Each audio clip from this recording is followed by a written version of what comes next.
It's always one boob. It's always one boob, one brow. Fuck. Do you have a favorite boob? No. Really? You're so symmetrical. No, I just don't have a favorite boob. I have a favorite boob for sure. It's the left one. That's my favorite. You know, as far as brow, I think I used to have a favorite brow, but do I have a favorite brow now? I have favorites of everything. I have a favorite brow. My eyes are the same, but I have a favorite brow for sure. Okay. I definitely know what. Actually, I'm lying so bad. I know the brow. boob. No, I know the boob, the brow. I don't want them to hear me. Why? Does yours switch sometimes? Like whichever is your favorite. One brow, it's weird. So one brow cooperates more, but one brow, many such cases, it works better more. Like when I'm getting like it ends up finishing better. I don't know. Okay, so okay.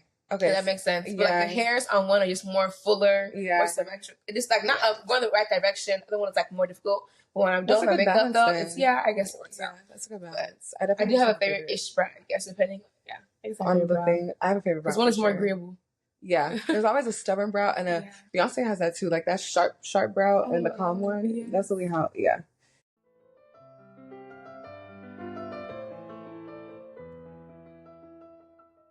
Hello. Welcome to the In Between, where we talk about what's in, what's out, and everything in between. I'm Natasha Bobu, and I'm Tony Ade. Here. Welcome to the In Between pod. Welcome back. What's in this week? There's so much in, but we gotta start with music. I'm so sorry, because who are we calling? We're calling As a Man.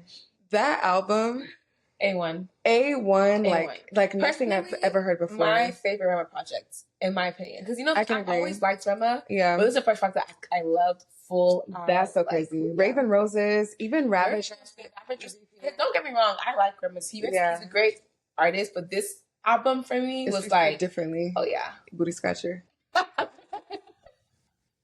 But you know what though? I can't say that. One thing I like about it is that it's so like, it's African. It's like it's so African. Like from top to bottom, it was intentional. It's unambiguously African. We saw him on the Apple Music interview with his Bantu knots in, looking clean, fresh. Cute. Like no, he's just a fine boy. He makes me love like beautiful lock style. He does, and I get people he cut them off too. And I love the cut on him. Actually, I can't lie. He looks good. Braids though. What? And what's the braid pandemic? It was like stop. No, it wasn't like all back. It was like single that he's like poking out his head. Actually, I saw that. It was very editorial, but let's not make it a thing. But he wasn't undercover. Exactly. Let's not make it a thing. You know what I mean? Let's keep it cute. But yeah, it's not for everyone. He only featured Odeal and Shally Poppy, very much like a South Side with Pride album. Like what were your top 3 on the tape? He is Ozeba, Simple, War Machine. Wow. Yeah, I want to say that's my I'm gonna stick with those 3. And then I liked The Villain a lot. So good. I liked As a Man a lot. Yeah. I liked there was one that was more of like a slower. Now I Know. I like Now I Know. Yeah, great way to close it. The intro was so good. You like Yayo a lot too. I love Yayo. Yeah, he just ate so bad. Like it was so great, and I love me. All of her artists are braggadocious. I love you gotta be talking from Nicki to Ye to fucking Burna to Rema to I need Future. You gotta feel it. You gotta know. And you have to make you believe it. Literally, you know that Rema believes everything he's saying. So, and the thing is, how could he not? He believes Young everything he's saying. Baby Go. So, Afrobeat. For me, the tape was 10 out of 10. I feel like it was his like honestly never mind. The same way he didn't get Drake's on Never Mind. Yeah. It was like because you're not gonna get the song the first time. To make this album right after Calm Down, it's very bold. You know what I'm saying? He went all the way to the other end of the spectrum. Drake, to put that after CLB. CLB was a great album. It was like commercially like, you know what I mean? It was everywhere. Every brand had CLB cover. After people was like, so I feel like this is Rema's, and that he was bold with it, and I love that you can hear his courage in his lyrics. You know what I mean? Very much. That's a good word for it, courage, because it takes balls. Like it does. Everybody, and he even said, "Yawn, I'm getting bored." Like he was at his listening party. Like I had to give the girls a new style. Yeah. He literally said, "It's stale, it's boring, it's predictable. Let's shake it up, and let's take our shit back." Never again will Selena Gomez be the cover of an Afrobeats anything. And you know the thing I like about Rema? He's very respectable too. He doesn't have to do the whole like. Even when he talks about specifically preserving culture and Afrobeats, he doesn't say, "Oh, y'all niggas doing all." He's like, and that's good for you, but as for me, my house, and he just keeps it at that. And he did super cute, but he also did say boring. He was like, it's boring. Like, and I love that. Mean, that's a general statement. And I think because of the context of him just putting out Calm Down, I think he also is saying, like, he contributed to that. Like, as a whole, not just like y'all think it's boring. Yeah, very much. Our genre as a whole is dry. It's diluted. You know, so I like how it didn't have to, it's not no fight. He's like, listen to the music. You know what I mean? I and like it is what it is. Love it. And then he's very, I love people also who are fine with you not getting, you don't have to get it. Yeah. It's not for everybody. He said, well, get it on the next one. Simple. You're not going to get the song the first time, but like maybe you got to grow on y'all. I don't know. And that's how he ended the Apple Music interview. He said, I mean, get used to it. Like, it's not going anywhere. And when he, even the somebody save me, like, he's not new to people talking shit about him. He's been doing his own thing. I love and respect him. So, and he's so smart.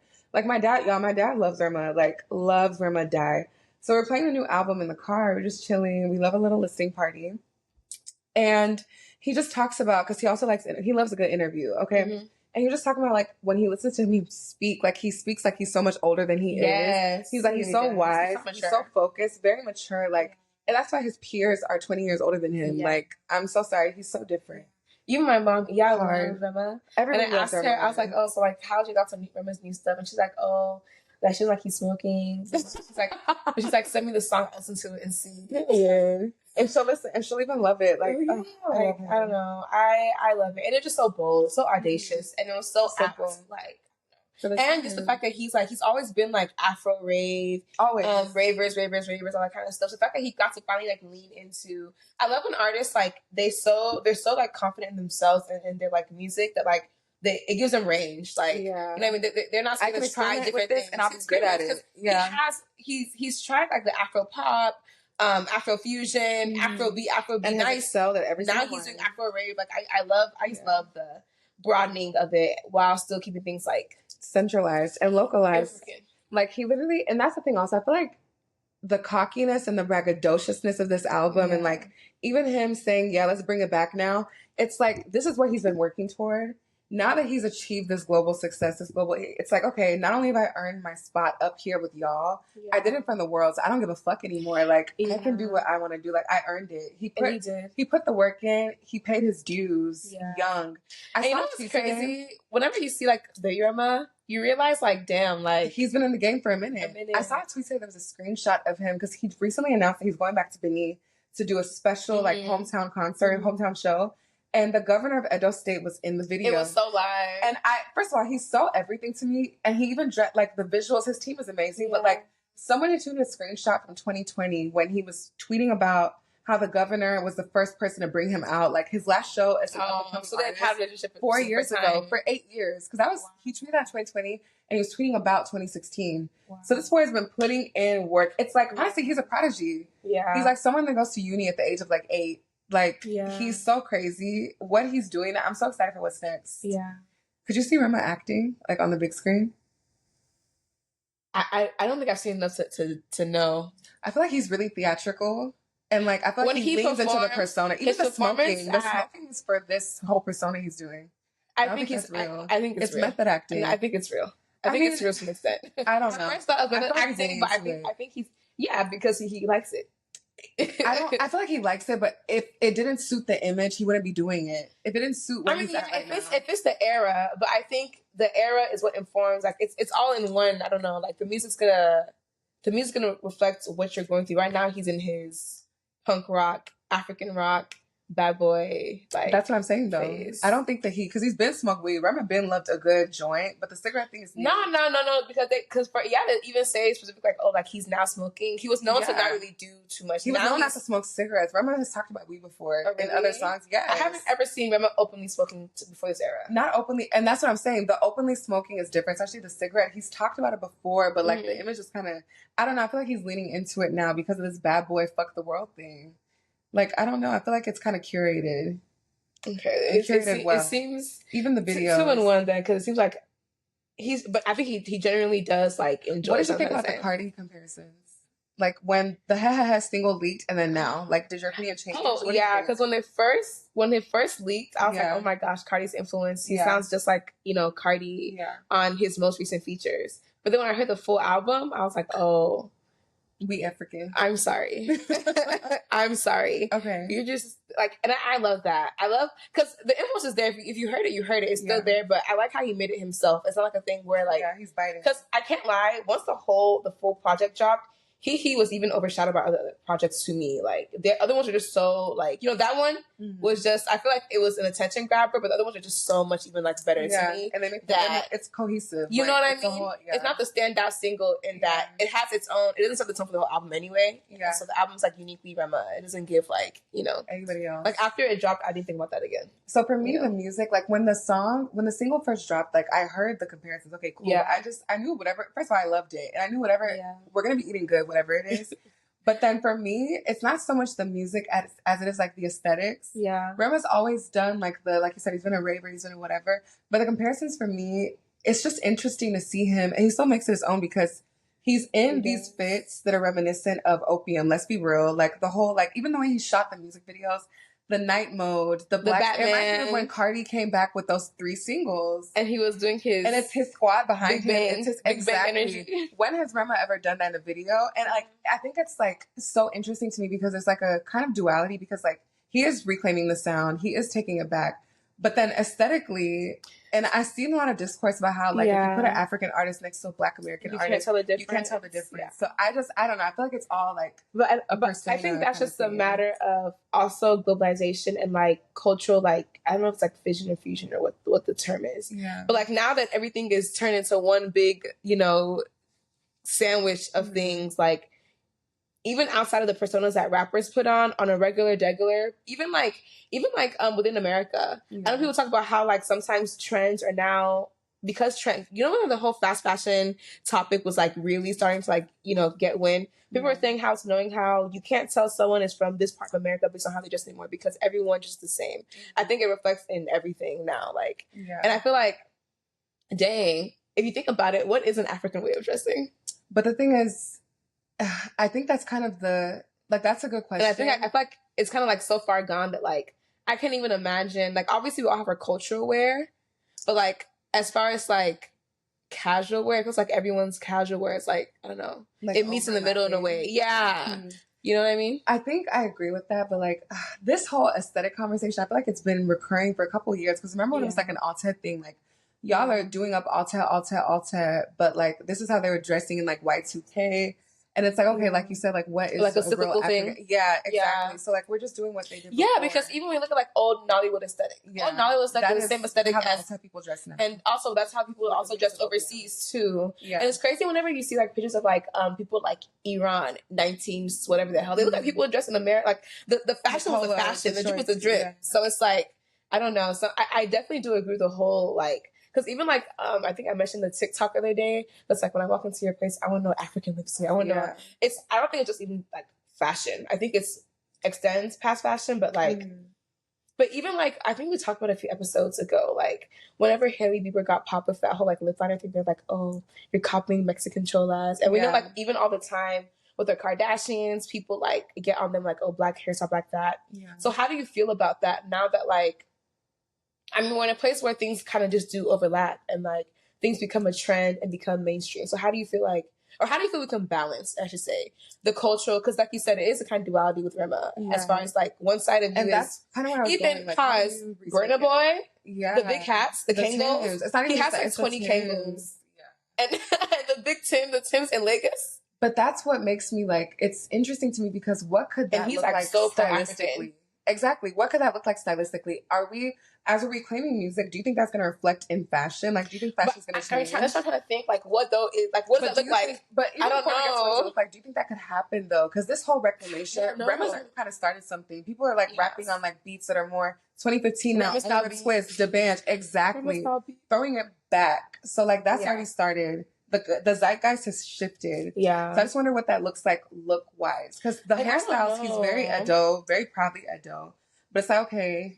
But everyone carries their swag different. Because I know Adeku and Gold at one point, he started dressing kind of different. And people were like, oh, you're copying Kiss Daniel and Wizkid and that like kind of like bougie, laid back, but sometimes African-esque look or whatever. But he kind of made it his own. So I feel like what AG Baby wears, Rema not wearing that. you know, and like as in not everyone can do their hair. So I feel like everyone has their own way of like showing their like I guess like because his hair, even though it has a Bantu knots, there's styles that I have never seen before that I'm seeing. I'm like, that is so cute. Like it's really nice, and I feel like that's his way of like with the Ricks, you know what I mean? Like even with whatever make it, you know, a little bit of both. So I don't know, because Rip is global. To answer your question, I don't know. I just can't even imagine like what does that look like? Like what does that look like as far as like reclaiming fashion? Honestly, I feel like because the only answer I even have is, maybe wearing more African brands, but they already do that. And then when you look at the stylists... And even we do that, though, too, though. Exactly. We're starting to wear more African brands. So, like, I think it's more becoming mainstream, kind of. Child, there's more. And that's the thing, like... Child, but he's interesting, though. He's one to watch for time. I love him. What other projects have come out recently? I liked Odeal. Yeah. Odeal. His EP was really good. It was really good. What's your favorite song? It's called Sundays at Zuri's. Okay. Like that. Which I thematic love. EP. I love, and honestly, literally, I love a thematic EP, and I love how it's just 4 songs. I love something that feels like a brief breath of like a sip of something. You know what I mean? Keep it short, keep it and keep it good. He is with 30 minutes. Okay, it was 30 minutes, 28 minutes. Don't waste. But then no song on Rema's tape. Sorry, back to Rema. No song was more than like 3 minutes at all. He really didn't. He kept it brief. He changed the game with that digital drop. I'm so sorry. And we know where we was when Ozeba dropped. Hello.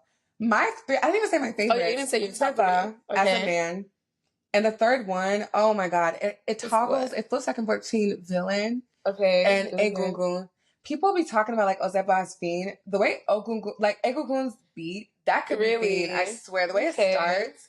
But Rema's just like, when Ozeba came on, that week it dropped, and then we went out, and it came on the whole club. Everybody just everyone, mind you, the whole night we were being grumpy music. Yeah. We went up there. They played. Yeah. No, they started with Marsham. First they did Marsham. They did transition, and everyone was lit. I was like, crazy. It was a great way to like outro the party. Insane. It was great. Like, wow. Okay, back to but I love a thematic tape, and you know what? It really reminds me of. It reminds me of Obongeiser. What's Obongeiser's the Gone Girl EP? What's it called? I think it's Gone Girl. The whole thing. Gone Girl. Yeah. It reminds me of that. In that, like, it's like very like thematic. I love the cover art. I love all the songs. Free Me is my favorite. What's your thoughts on the? It was amazing, like so smooth. And the thing is, he doesn't disappoint. He doesn't have a bad song. He doesn't. It was so good. I love Chantella. I love Free Me.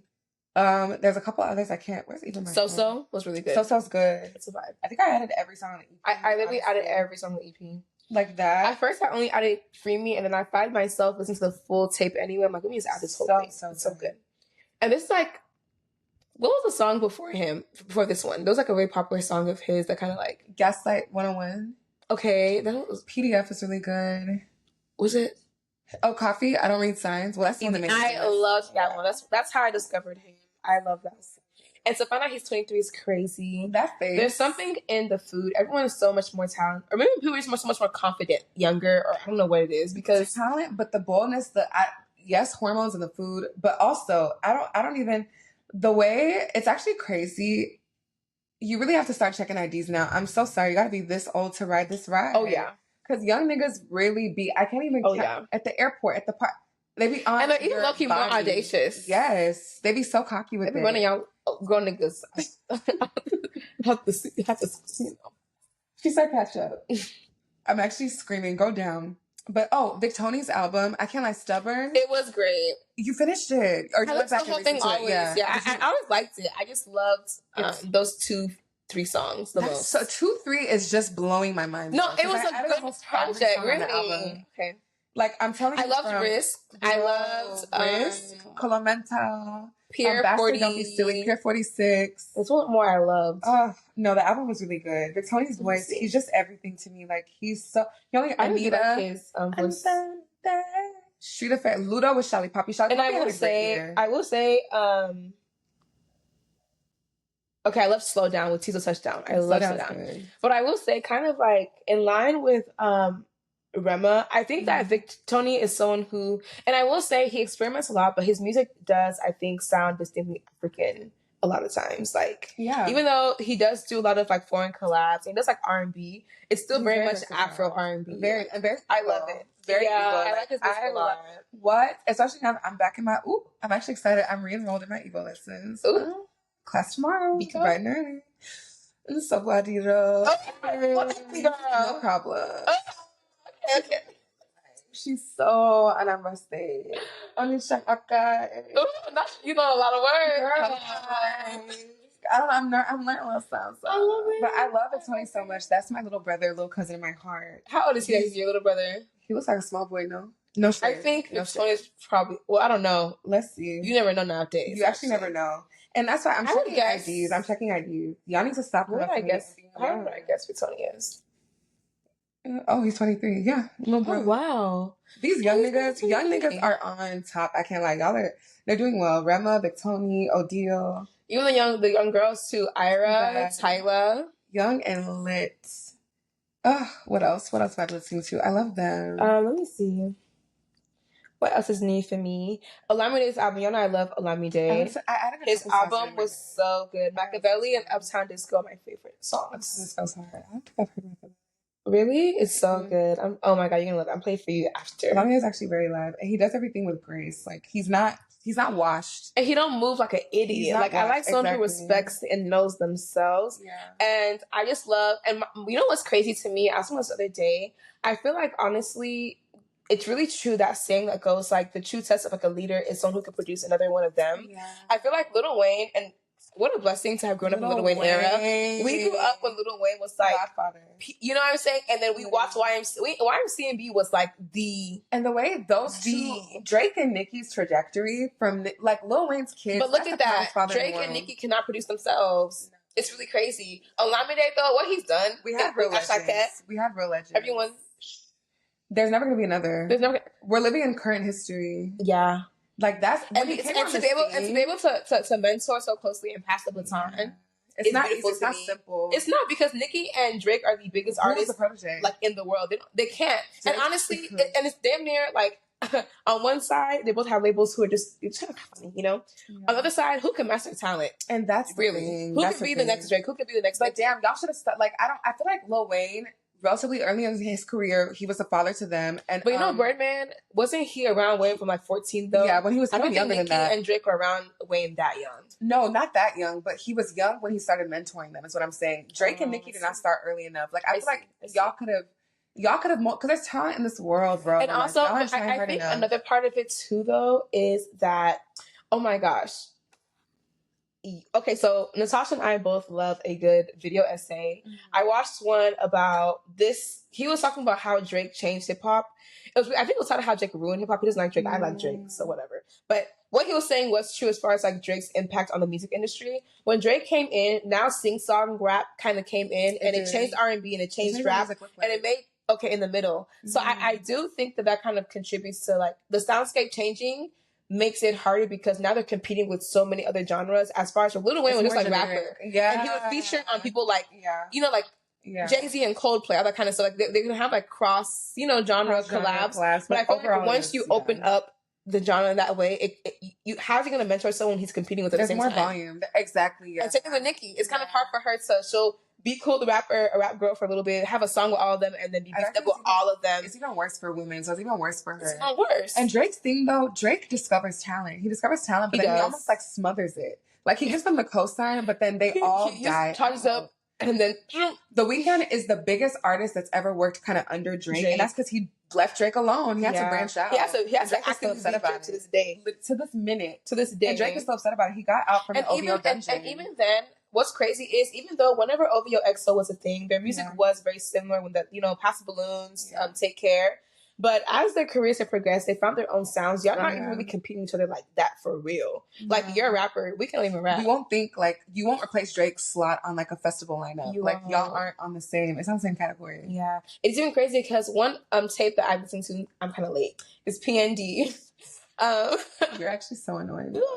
I like it a lot. But that's another example. PND is good and he's big in his own right. But like, people always talk about how like, we always talk about how like, dang, if Drake wasn't in the picture, how would that look like? Yeah. So I don't know. It's interesting to see. But even speaking on Olamide, Don Jazzy, what he's doing in Maven is like a blessing from Rema God. and Ira. And even besides that, I think T.Y.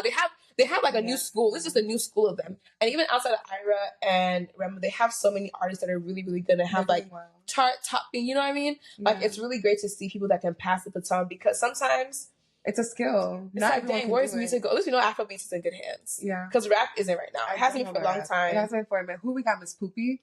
And I've been hearing people say they like it, and I'm gonna listen to the tape. No shade. I love a good cute girl rap. She makes a cute girl rap. That is not the next Nicki. It's not. It's not. But you know what? But you know what though? And you know what? I was about to say she never said she was, but Nicki said she was, which I don't know why she said that. Yes. But I feel as though, damn, did you listen to City Cinderella? Let me tell you something. Gun to my head, I'm not going to. I have no interest. Why does the gun have to to your head? I'll even tell y'all for free. I have no interest. Like, she's such a cute girl. I maybe skim it, but nothing in me in 2024 is saying, go listen to a full JT project. Because I feel like the singles I've heard have been lackluster. Yeah. The hooks are always good. She'll give you a cute hook and a good 2-3 liners, but I will not add that song to my playlist. Let me tell y'all. So this whole City Girl debacle has just been sad to see. The thoughts. My thoughts are just like, dang, like, first, we've always heard rumors of, and I think during the pandemic is when people started to be like, what's going on? Y'all are never together. Because the pandemic when it kind of blew up, and also JT just got out of jail. Or was she in jail? Whatever. You know what I'm talking about. Yeah, she was freshly out. The era of Instagram Live. Yeah. And so we would notice they're never together, and people would be like, oh, but I'm like, people are just, I always think, because, you know, I'm a Nicki fan, I always think barbs are freaking crazy. So stans are crazy in general. I think of stans as insane people. And stans aren't insane. You know, people. So every time people talking, I never really bought into it. We know they love mess. You know, so I never bought into it. But then, until I watched their show on HBO, and then I watched their interview on Carisha Please, and I literally saw the awkwardness and dynamic and everything. Yeah. I realized, like, whoa, y'all are not what we thought y'all were as far as, like, leadership-wise. As far as the music, I feel like they worked well together. They worked very well together. I feel like people don't give Miami enough credit for how she held them down. Your bandmate, who is the one who is, like, the stronger, quote-unquote, rapper, is locked up, and you're pregnant. And getting shot at. And I don't think people give Miami enough credit. And I think this whole Diddy situation also made her a bigger target, and it made it easier to pit on Miami. But Miami on her own. She did for a while, for over a year. Even whenever they weren't, because we don't know what happened behind the scenes. Even when they were working out, she was still working. Always. While JT was saying, and no shade, she was right. What she was saying, it was to say, I don't have to go that hard. Miami was going hard still. So give her 10s, you know, for doing that. But I do think that, and also I think in that, before I move back to JT, people also hold Miami goes to rapping, even though she do sometimes be off the beat a little bit, and sometimes she has a cute little rap. And Miami has, I would argue, Miami has as many quotables as JT. She does. Like, she really does. Miami can write a beat. She can write it. I don't know who wrote it. The delivery be there. She's just so unique. It be there. She's so unique, and it works for her. It works so good for her. Like, you can hear the emphasis. You can hear the Florida, the Umpalaka. Like, I love it. I love that people like to tell her. And mind you, she even fine-tuned it, because her songs on them old QC tapes, her voice, like, and that's what they were so crunchy. That's on that. They made me a fan with that. That was when they were hungry. Hungry, like, yeah. Even the tape after Period, the City Girl, the summer Period tape one, they had a lot of good singles. The Take Your Man and all that kind of stuff. Yes, it was so good. It was, and that's so crazy to go from that to, like, they're not even really, like, I don't know. Okay, so back to the music. I thought people they hold Carisha's, like, they don't give her credit to the group. Exactly. Really, and I feel like because they hold her so much, they gasped JT's. Yeah. So now there was a point that JT's doing things that are not features, and people are like, oh, I've seen so many tweets people saying, like, oh, she low-key tricked us thinking she can rapping. I've seen that as well. And because for a while the narrative was JT's a rapper, Carisha don't be a rapper, she don't be in the group. JT can rap, but there's rapping and then there's making a good song. I'm so sorry. Like, I would argue even the rapping. No, the rap, yeah, for sure. Because we've always talked about her pen, etc.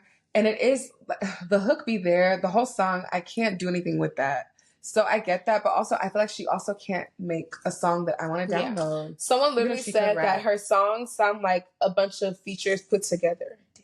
And we love JT for her features, for her 1-2 verses. And you know what? And she's been saying, like, I want to be more than a feature artist, but damn. And so I tried to listen to the tape. I listened to the tape. I started it, but I got bored of it, so I just, like, switched. I think I put So what should I listen to? Like, what did you like on the tape? I can't even tell you. Like, there wasn't any. I didn't get the standouts. I had to ask someone. I'll go back and listen to it. Yeah. I can't be caught dancing. Mind you, Miami, I saw her post a snippet. She's dropping a song soon. And the snippet sounds cute. Miami know how to make a bop though. She not Miami though. Could have paid for it, but I'd rather him. Like what? And the episode called him like she bro, if you the delivery. If you the delivery. She has so much personality. No, what's that song? Whatever Drake. Whatever Rake. Whatever. You know, like she say, that's my favorite. Not on the net, but a person they gonna break up. Miami so bad, and Miami's so fun. She's a character. She's a fun girl. She's a character. Girl. I love Miami. I don't care. Leave her alone. I'm also rooting for JT too. I think that it's good that she's leaning into. First of all, her even doing like a club tour. And the rollout was amazing. The rollout was never great. Take that away. The photo shoot was great. Even her doing like fashion, the editorial. She's doing great. Don't get me wrong. I think she's just finding her footing. Is all that is. Mm-hmm. And I just. All right. Because I'm sorry, I love the rollout. I love the marketing. I could see her like being a great image consultant or like, you know, but I'm not writing her out yet. Like I'm not counting her image out. Consultant. So is making music. Some cute features and then, you know, looks and work with like when she works with the Nigerian girls that do Molly, it comes out really great. So my thing is, you know, I think that Miami has the advantage of she had a lot of practice while JT was at home because she did so many features. And even under the City Girls, even though it was only her, it was City Girls. She did so many features, including Miami's features, also performances. So I feel like she has more experience being a star. Doing shows by herself, all that kind of stuff. Like. And also personalities also I think is more she's more the show on HBO really put things together to me. Once I watched that show I was like, oh, I see what's going on here. It's true. Like it's very true. I see what's going on here. And the dynamic was just so like we knew it wasn't gonna like we tried to fight it, but we knew the group was not gonna last that long. I'm sorry. Like the Carisha Piece interview as well. The way Santana and Carisha's looking at her like this. While she was on the couch crying. And mind you, before then, that was when the JT angry black rumor. Oh no, he made a diss actually. He said something about lapdog. I don't know if he was dissing JT or not. People were saying because Cardi was calling JT lapdog. And the stands call her that now. But speaking of lapdog, that's like the newest insult that just dropped because why was I forgot his name, Mr. Teeth? Kane, bitch. Calling this girl Temu Riri lapdog. Let's get into Love Island. So bad. No, so USA just ended. If y'all don't know, it's a love show. Okay, let's start with USA and then end with UK. Okay. So Love Island, if you aren't aware, it's a show where a bunch of hot ass singles meet up in a villa at a beautiful, usually like resort style, like villa. The USA's for in 6 to 8 Fiji. weeks. Fiji. Yeah, in Fiji this year. And it's a bunch of singles, it's a bunch of challenges, and the goal is to find love and win money if you find love. $100K. We get to vote for our favorites. They get to vote for their favorites. People they also compete in challenges. Yeah. It's such good mess. They bring new people in. At one point, half of the show, they take all the guys and all the girls, break them up, and give them whole new partners who are their type to see if they cheat and to see. Yeah. It's just a mess. They come out on top. It's so good. Like, oh my gosh. So USA just ended. We have our winners. But the way this has been the best season ever, because even after, it's been a week since the show ended, every day, I would say, there's been new news about a member of the cast. Would you say this season is better than last season with Whitney and them? 158%, and it's not even close. Oh. No.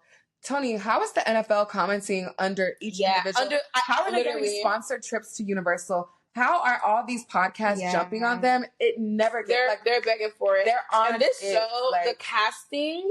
It was impeccable. The casting, I know they got fat bonuses. Was amazing. I think they hit like 1 billion in like worldwide streams. I think it was the most like something show of something. They hit some kind of award. It's actually crazy. It was good. The casting was great, and the chemistry between the cast. Besides like a physical cast, like everyone was very good to look at. Yeah. Besides that, they had so much personality. They had so much chemistry. Were all so likable. The guys were actual friends. The girls were actual friends. Everyone was a diva that did not give a damn at all. Smart mouths. The girls stuck up. The girls were bullying the niggas like. There was no pulling punches, no mincing words. They were so cutthroat, and it was amazing and so real. It's all right. It's okay. They were so real and so natural. I'm tall. I have to stretch my legs. You're what? Beware of liars. But yeah. But it's actually like probably one of the best seasons of reality TV I've ever seen in my life. Like period. Tony, think about it. This reach and the fact that the thing about it are so strong. The thing is, I got into reality because of Love Island last year. So, and I do agree the season's better than it's insane. And I don't know, last season who was all Whitney, Tyreek, Ella, Catherine, and let's even talk about them. Don't get me wrong, Whitney was a standout star. We have like 8 Whitneys in this season. Everybody's a Whitney. We've never seen a monster like this ever in their own way. And even the villain characters are still like likable. One thing too about like America and Americans or American TV, Americans are just, we don't care as much. Mm-hmm. Like the UK show, everyone still has to kind of like, there's still kind of restraints. Yeah. There's order. The American ones, they're acting an ass. They were emotional as fuck. They were cussing each other out. They were flipping plates in people's faces. This is what America's America! I'm so sorry. This is what we do. Like, the demographic makeup showed that. So culturally diverse. And the personality. But to be diverse. Even the fact that during the episode, they would say like, oh my, because in the show, they don't have like their phones and they can't like, see the outside world. Mm-hmm. The fact that people would say like, oh my gosh, no one ever Trump got shot in this year. Yeah. They're like, whenever Kayla, Rob, and Aaron Harris is going to be so sad. Like the fact that people like, it's social commentary, it's political commentary. Exactly. It's everything. At the same time. It's typecasting. I don't know. It's everything. I loved it. But I do agree that it is better than last season. 100%. Yeah. Because mind you, let me tell y'all my journey in reality TV. I'm a novice.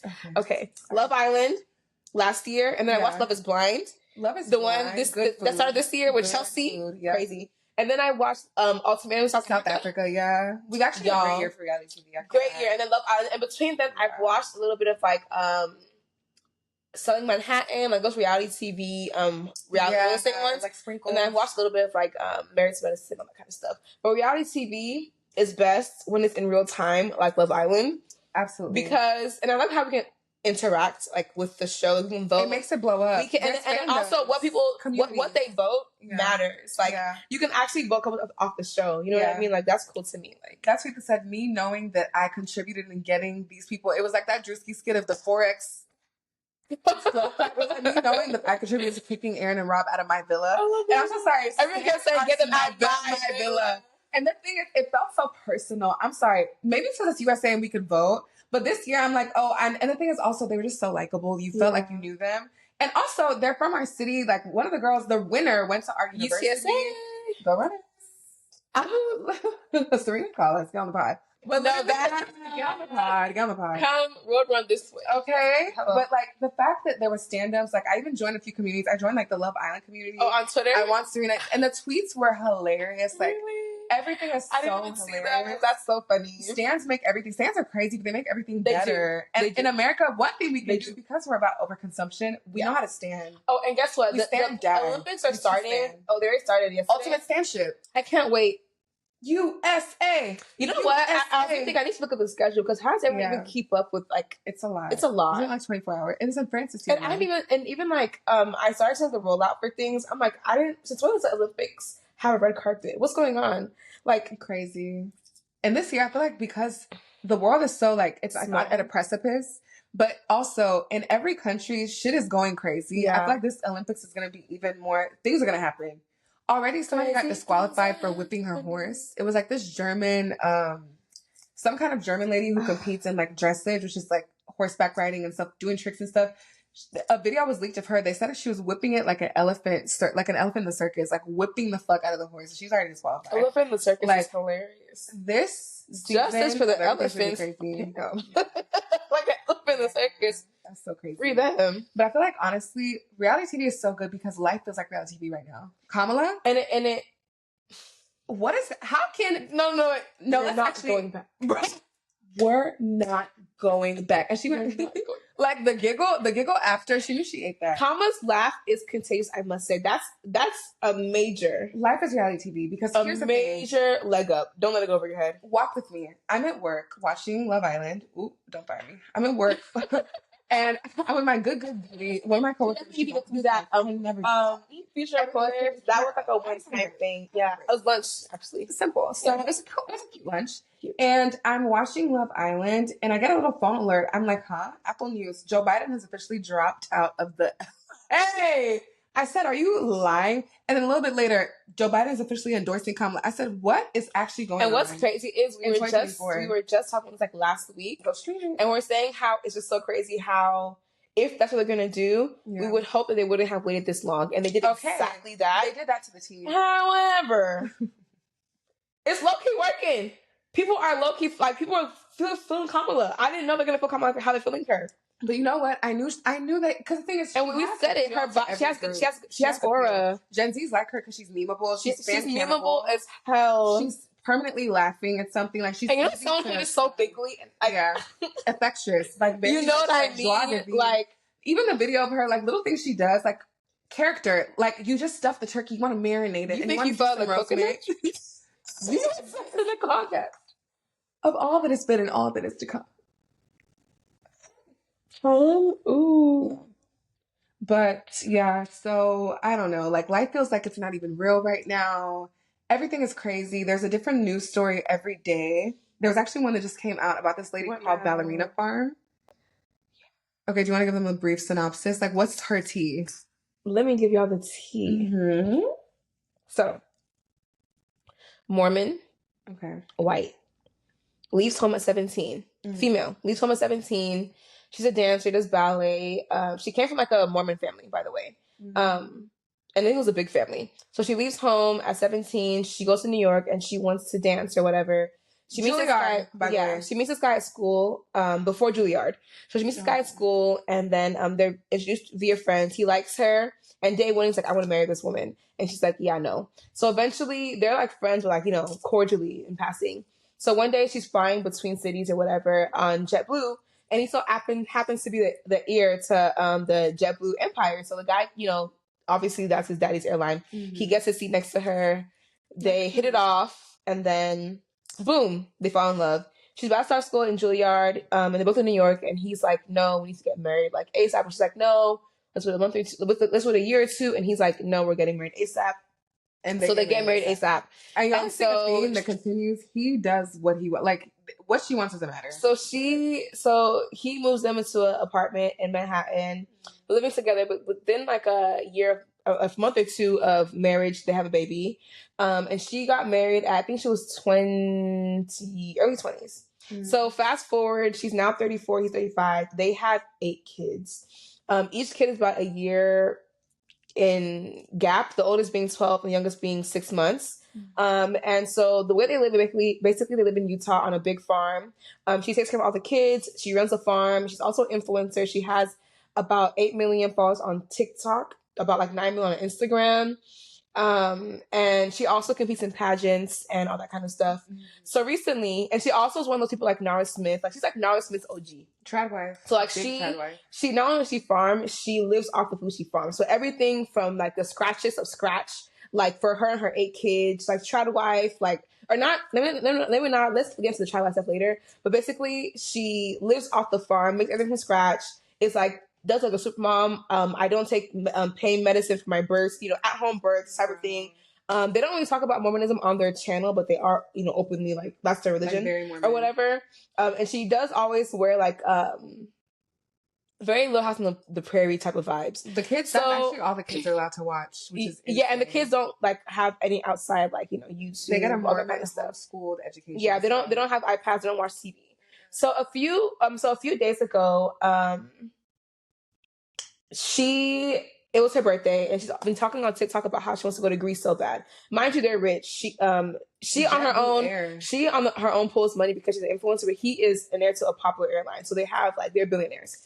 So she's talking about how she wants to go to Greece so bad, and so her husband says it was a surprise for her birthday. She opens up the surprise, thinking it's Greece tickets. It's an apron for eggs. Hey, and so after this happens, people are enraged. And a few articles have come out since then. So the New York Times interviewed her, basically because she recently competed in a pageant 2 weeks after giving birth. Less than 2 weeks, 12 days after giving birth. So people were like, wait, this is too much. This is like, what's going on? And so right now there's mixed messaging. Some people are saying like, wow, superhuman. You can take care of all these kids and do you and live off the land and be a wife and be a mom and be a pageant queen and all that kind of stuff. And other people are saying like you're a slave and you need to be freed, and that basically there's no way in hell that you're raising 8 kids and you're doing all this labor, basically because her interview, she would say stuff about how like she'd be exhausted for a week and has to be in bed because she's so ill that she can't get out of bed for a week. She would say things about how what else? You can jump in because that's basically the story now that we're kind of getting into. So disturbing things like everything that she would say. He would end her sentences, or he would say opposite things from her, and she'll kind of like veer what she's saying to like meet in the middle. And when she was talking about how they got together, everything was always on his terms. Like the kids, the everything was on his terms, and she's just like, I'm happy to be here and be like the best me. So throughout the article, one thing that stands out to me is like, not only are they going with whatever he wants, but it's like she's almost trying to convince herself that that's what it is. Like she's like, oh, we gave things up, but you gave up. But she didn't mention anything that. And he's always wanted to live the life he's living. He said that that was his dream from time. And she wanted a ballet studio in the barn. He converted it to the kids' schoolhouse. And even before then, what she wants does not matter. Even before then, she wants to go to school. She wants to wait to get married. He said let's get married and then have a baby in a month. They had a baby, and then they moved to, I think it was like Brazil, like a different country. And they had like 2 or 3 kids out there, you know, doing what they followed him to Brazil. And they moved, eventually went to the countryside of Utah where he always wanted to live. And so if you go through her, because this is like I don't really see her on my For You page, even though she's bigger than Nara. I think it's because Nara's racial demographic, you know, makeup, we see her more. But I have seen her once or twice, and every time I see she's in some trouble. But I went on her TikTok, and even videos from a year ago, the messages are mixed. But like I would say like a good like 60% of the comments are on some like free yourself. I hope you get happy one day. I hope, because it is concerning. And I don't really know if, because we don't watch her content all the time, I don't know if it's a thing where like she's like on some like, I love my life and y'all are haters, or she's on some like, you know, like this, I don't know, because you know, like, let me tell you something right now. That lady hates her life. Because I'm going to be so real with you. That lady hates her life. And here's why we know. First of all, before we even get to the article, and like the pained, forced Stockholm Syndrome voice that she sounds like when she's talking, and like trying to almost convince herself, not us, because even the way the writer writes, you can tell that A, the writer hates her conditions, and B, the writer knows she hates her conditions. Because the way the language is very, we did this and we did that. You know that only one of you gave up your dreams for real. You know that you're in bed for weeks, and exhausted. And even besides, you know that you're not co-CEO. What the hell does that mean anyway? But even the times whenever she would ask her about her, it had nothing to do with him at all. Like she would somehow find a way to loop him back into what she was saying, or he would loop. So I just think that, don't get me wrong, I'm sure. And then it's like, what do we even classify as enjoying? She was raised Mormon, so to a degree, all her desires are shaped by how she was raised in an almost cult-like, very close. They shun people, so very cult-like existence anyway.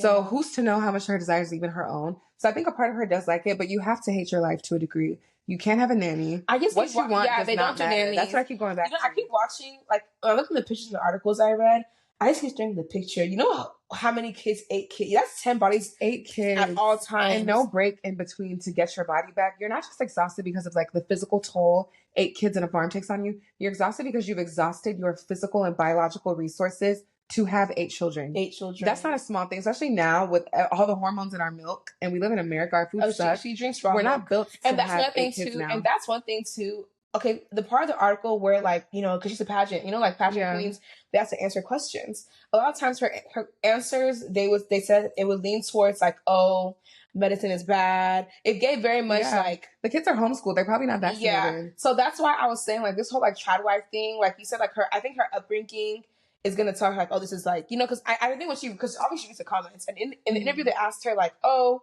how do you feel about hate? And she's looking at her husband like, oh, how do we feel? And he was like, oh, I don't really care. And she's like, yeah.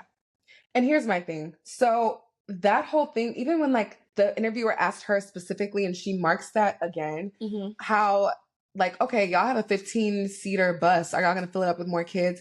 Husband goes, yeah, for sure. Like one day. She goes, we'll have to see. And then she adds, we're getting kind of old. We're tired. Yeah. Whole time you're the only one tired. It's a cry for help. And I feel like it was very tongue in cheek the way it was written, but not really. It's also very on the nose. This lady is struggling, but also what the hell can we do? Like, I don't know. It's because just like, it almost feels like, because you know, sometimes like And what's crazy is I was reading the article, it's kept getting worse. You know, sometimes when you see stuff like this, you're like, you know, that's freaking wild, but that's your right. And then you keep reading it, I'm like, bro, is it your right? It looks like you're almost being changed. She's being held hostage. And look at her, and what threw me when I went to her Instagram, this Anthropology reject ass clothing you're wearing. What are you even wearing? It even gives like Handmaid's Tale or something. Like it looks, on purpose. It's really like on like I'm like very on the nose. It's kind of weird. Why are you? And my thing is, okay, y'all are rich though.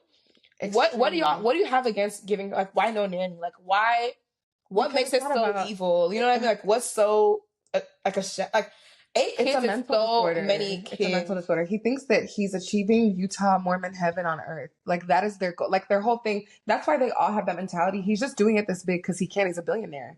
You'd have to be rich to be able to afford 8 kids in this climate, 34, even as a Mormon. She's 34. Yeah, he's doing it because that's what he wants to. And Mormons just creep me out. I'm sorry. I don't really give a fuck. They're so creepy to me. And this year has been a crazy year for Mormons between the Nara and Lucky Will Smith thing, this family, and then even the controversy at the beginning of the year with like Mormon TikTok and them being swingers. And that middle belt of America is so crazy. I always think about like, because, you know, all the glam and the glitz in the conversation goes to like southern states, Cali, and then like New York, DMV area, DC. The middle of America, it be some weird stuff going on. And I always wonder, like, and mind you, you look at the demographic makeup, it'd be like 13% like anything else. I feel like I just know I would be so scared going there. Like, as far as like, I feel like it's like incels and like things that like, and people who just like, I don't know, can't even, I don't even know like what y'all they're so set in their ways. They're so set in their ways. And they're alienated from the rest of America. That's what I was gonna say. Like, so it's not like they're tapped out of all that. Kids who are growing up with no access to outside world, even forget devices, no school with other children on purpose. Because devices, all right, kids don't need to all be, because we also have iPad kids. Cool. Exactly. But like socialization, and even besides socialization, I feel like also one thing I don't really, the issue with all these like extreme ways of life to where you're putting your kids in a where you're sheltering them, they can't talk to anyone else. There's not even opportunity for outside ideas to come in. I think one big part of, I'd say they're giving them brain damage. Like growing kids, I feel like if people get wrong, it's like, your child is their own person. I feel like it's really important to give your child a choice and let them like know that I'm Mormon because I'm only Mormon. Damn, can they at least know something else? Like they can't even. They have no way to even find out. They said that they go on the phones. They go on the internet sometimes to go visit their cousins, which shows that not even all their families even that hardcore. No, and you'd have to. There has to be. So she must like they're extreme. And my thing is even cruel. I'm sorry because now I'm back in his ass. An egg apron. So here's my thing. How much of what because we've mentioned like reading the article, hearing her sound uncomfortable, hearing the way she speaks about them as a unit, what would you say is the ratio of this is her choice and this is what she wants and this is forced? Like, what do you get from that article? You know what? I feel like, honestly, I think it's a little bit of both as far as like... Do you think it's equal? As far as like... what is you know those quotes that be like... talking about like you don't know what you get into. You went to it's like one chance. Like you didn't know what it was until you got into it. Now you're kind of stuck. I don't think that even the fact that like within a month of us meeting, you married me and then you impregnated me before we even reached 5 months. I feel like before she can even know what was going on, the nigga damn near trapped her. Damn near like no. I think a part of it happened so fast to her. I think it was a choice, but I think also but that happens often in their community. Like they marry fast, they have babies fast. And she's used to it because she came from that. But I'm saying a part of it. I think I'm gonna go 50. Okay. I think a part of her chose it, but I think a lot of it happened fast. What do you mean you met a guy that you didn't want to talk to? He convinced you, okay, marry me. You said for a year. He says no to it, and now you're like, okay, fine. And he impregnates you immediately, and he knows you don't believe in abortion, that kind of stuff. I think a part of it, she did just find herself in it. The fact that she had to quit ballet. She even tries to continue her dream by building a whole ballet studio, turn into a schoolroom. I feel like she found herself in some trouble and she accepted it and just trying to turn it on some like, this is my life and I love it. And I'm like, super mom, all that kind of stuff. But I think she chose it as much as she was like, kind of like, whoa. Like, do you think it's like equal? Like was surprised with what the choice turned out to be? Like chose it initially, but didn't keep. And I think that's kind of what I'm sorry. I think she's actively choosing it though. I don't think it's like that was kind of what I was getting to. I think she's still actively choosing it, but I also think too because even I saw a tweet earlier today, and obviously it's not to this like scale of like but it's good. So I saw a tweet, and in the tweet the girl was talking about how like when she was getting when she was younger, she would look at her mom running around the house, never sitting down, like, girl, if and she'd be like, girl, like, you know, just chill. She's like, you know, if I don't do it, no one will. And she's like, girl, so just let it not get done. And then she said she realized when she got older how hard it is to not let things get done. Yeah. So I think in the same way, like, you have all these 8 kids. Someone has to take care of them, feed them, and you have to keep on going. So I feel like she actively chooses it, but actively, like, look what I got myself into, kind of, in a way. Just because, I don't know, it just sounds kind of cool. But from the interview, though, it's not like she's kind of convinced herself to like it. Like, I don't know. I don't even know how I feel. I don't even know. I asked you the question, but I don't know how I would answer that because I just feel like it's so. When I was reading the interview, there were so many like different things that horrified me about like all the details of them getting together. But I think the way she interacts with the writer is what really creeps me out because I know that this lady, it's a cry for help, but it's like this interview is so. What is the call to action? What parts do you think are a cry for help, though? All of them. When she asks her, hey, you know, what about like the kids? Are you gonna fill up the van?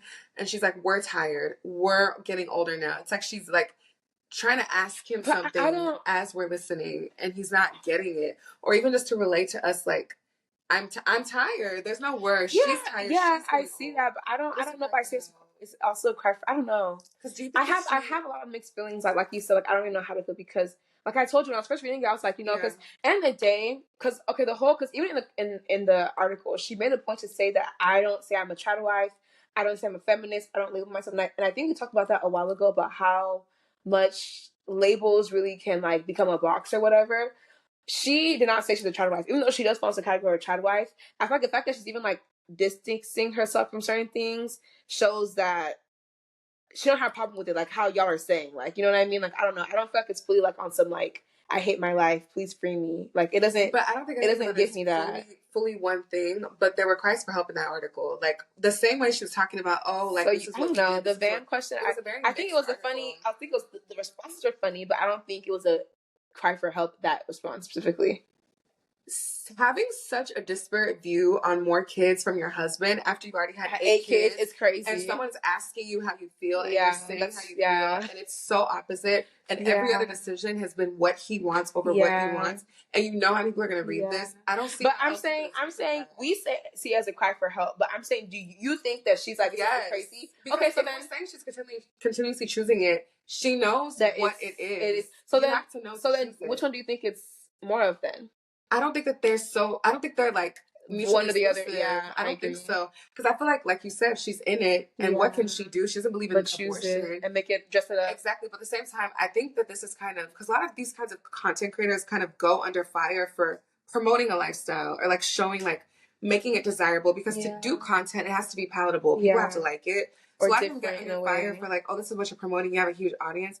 I'm thinking, what if this was her way to kind of within her own power show people. This is not all it seems like. It's not all it's cracked up to be. Like, it's almost like, let me be kind of explicit with this. Even when she said, like, all my kids, I did not get any kind of epidural. She waits till he steps out the room to say this also, even though she knows he's going to read it. Yeah. She waits till he steps out the room and she goes, yeah, like, he was busy, so I got the epidural. She has 1 out of 8 kids. She has to sneak that in there. That's crazy. And she said it was kind of nice. And you know, it just sounds wistful. It sounds like almost like finally got to choose me. Exactly. So I feel like this is kind of like her way to like warn people without warning people. Yeah. That's how I think that's why it made me so uncomfortable. I don't know. I definitely think that she realized her situation's crazy. Yeah. But I also do think that a large part of her enjoys it. And I don't think it was a thing of like, I don't think she's trying to sway anyone from that life. But then again, I will also say to God that she doesn't like, okay, show me the answer. And I guess he always just shows me. He's like, yeah, it just happens to me 9 months after the last, like, I know she's praying to God, please don't make me pregnant. Like, I swear to you. I want to go through her Instagram because we didn't really get to watch her actual content. I want to see her content. How does she, because these people, they make it a whole, like, because really, if you think about it, Naira Smith is like, what, 22? And she has like 3 kids. Yeah. She's also Mormon. They make it literally this whole from scratch. And Naira Smith's also about how she has like dreams of all that kind of stuff, you know, more or whatever. 10 years from now, she's going to be the same age. It could be the same life.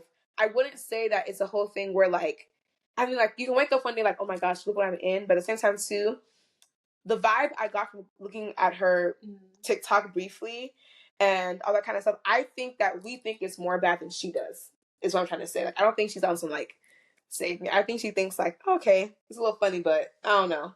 Because even her TikToks, a year ago, people were saying free yourself, blah, blah, blah. Like, people have been in your comments doing all this stuff, and you're over here saying like, oh, I'm unbothered. Like, I just don't know how, even though I'm sure Utah's a pretty wealthy area. Like, they're white Protestant, like, Christian derivatives. They usually have good political connections. It's a wealthy area, so I'm sure she comes from some kind of money too. Mm-hmm. But I just wonder how overt and explicit could you be about if you were unhappy with a family like that? Yeah. In a family like that, you know what a billionaire is? 1% of the 1%. And they're not new money. JetBlue is an old company. And my whole thing, that's what gets me back at, you don't even have to be going this hard. Like, what's so bad with a nanny, a cook, and I don't freaking know what else. Maybe some more help staff in the front. I don't even know. Like, you know what I mean? Like, why does she have to be in bed for a week? Because she physically can't move because she's so exhausted. When you guys have ample resources to, you know what I mean? That's why I really don't understand. It makes me so it's almost like, and I don't like those stories of when you hear stories about women who have to like earn their womanhood or something. Like, what is all that? Like, to be a woman, especially when you look at like, let's be real. A lot of religion is about like suffering and endurance, but more so for womanhood, whether it's you believe in original sin, Eve, or whatnot. For a lot of religions, suffering is what it means to be human, but double suffering, double portion if you're a woman. So I feel like it's a badge of honor. Probably for him, because he's the one that her life would look different if she could. Her life would look different. So that's she's probably pursuing Juilliard. Exactly. Her life will look different. But for him, it's a badge of honor to have this kind of wife doing this kind of thing. And that everyone sees it. Exactly. Everyone sees that. That's his level of oh my gosh. And this is so crazy because we always talk about like that kind of dynamic when it comes to like marriage and that kind of enrichment and like what kind of wife and providers and even on the opposite, because not thank God, but at least he already has his own, and that her fame can't kind of threaten him. Because when you see the opposite of that, that's how watch Airplane. We'll always say this till we die. Hello, man. Or even I remember this one. I forgot which specific Nigerian.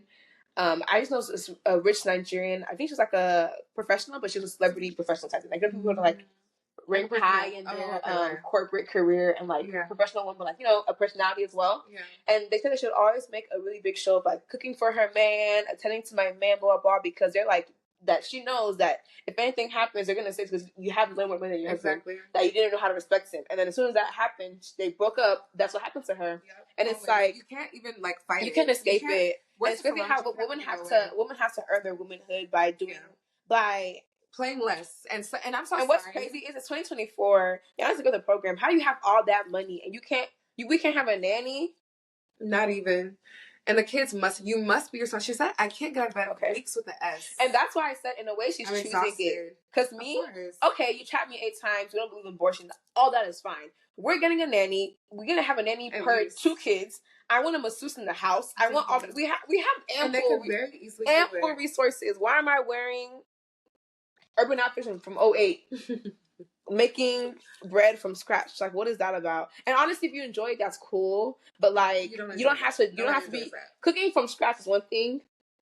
8 kids running around in circles. You're cooking for 10 because you're cooking for you and your husband too. That's a big. That's so many bodies. I know it's sticky in that house. I know the wall is. If those walls could talk. But they have cleaners. Thank God. And that's that article. It really. Yeah. It got worse and worse and worse. With every single line. And it starts me wonder, like, I wonder if he knows, like, no, he knows what he's doing. He's not stupid.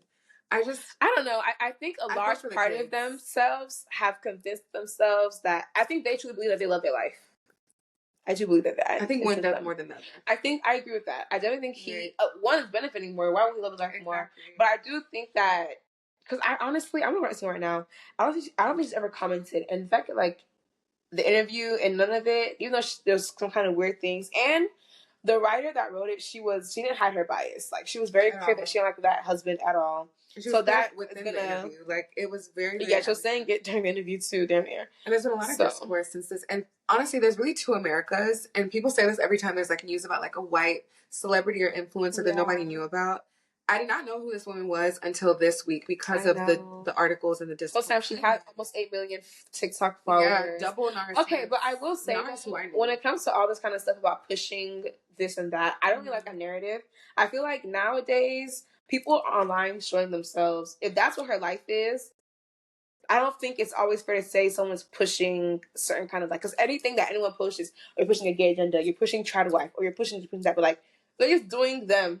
We don't have to agree with it, but I don't feel like that's necessarily fair to say like, oh, you're, because for a while they're saying Narsha was pushing Mormonism. She's just Mormon, like she's Mormon and she's doing what she's doing. I think some people do try to influence people, but I don't think it's fair to always say like you're doing this and you're intentionally trying to evangelize your way of life. So like, I don't think that's true. I'm glad you said intentionally, because once you reach a certain point, intention actually doesn't matter. Like, I feel like once you get an audience, you are a brand, even before you get like a huge audience. So she changed her life. So whatever, that's not what I said. But I think that it's kind of funny to think that that's funny, because at the end of the day, you are a product. Like, that's what you do for work. People are going to project their own ideas about what you're doing. But you're also a person. You're a person, but it doesn't really matter what your intent is. The impact is going to be the impact. Okay, but you're saying it's not what your intent is, but like, she should start. That's not what I'm saying. Okay, so what should you do about that then? There's nothing you can do. That's what I'm saying. So that's what I'm saying. It doesn't make sense to kind of say, like, you're not, like doing these things is not pushing it. The facts are the facts. Like,